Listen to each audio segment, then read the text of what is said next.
Pues efectivamente nosotros pedimos la comparecencia del ministro porque consideramos que el nuevo plan hidrológico de la cuenca del Ebro, aprobado en Zaragoza el pasado día 5 de julio, incumple y de manera flagrante la Directiva Marco de Aguas de la Unión Europea. Se trata de un nuevo plan hidrológico que atenta contra las terras del Ebre,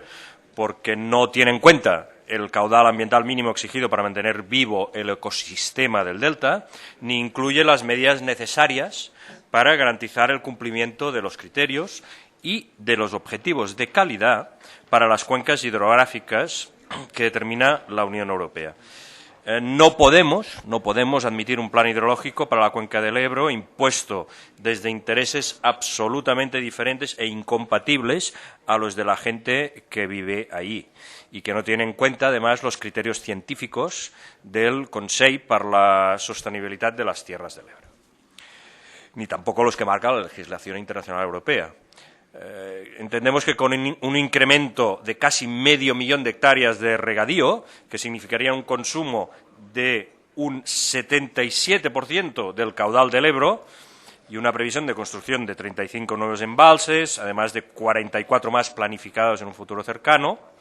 y un caudal de 3.000 hectómetros cúbicos en lugar de los 7.300 hectómetros cúbicos que establece el citado Consell per la Sostenibilitat, es decir, casi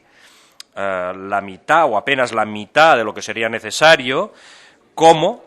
se puede preservar el ecosistema del delta del Ebro y además garantizar el cumplimiento de la Directiva Marco de Aguas Europea? Es evidente que esto es un nuevo ataque frontal hacia nuestro país, hacia Cataluña, porque ya hace años que el ministro Arias Cañete espera ese paseo militar que anunció en el 2001. Y ahí están las hemerotecas que todavía nos lo recuerdan. Le pedimos al señor ministro que nos permita advertirle que no hace falta que dediquen esfuerzos ni recursos a esta batalla, porque tal como pasó en aquellos años, aquí volverán a perderla. El río es vida, y nosotros nunca renunciaremos a la vida. Muchas gracias.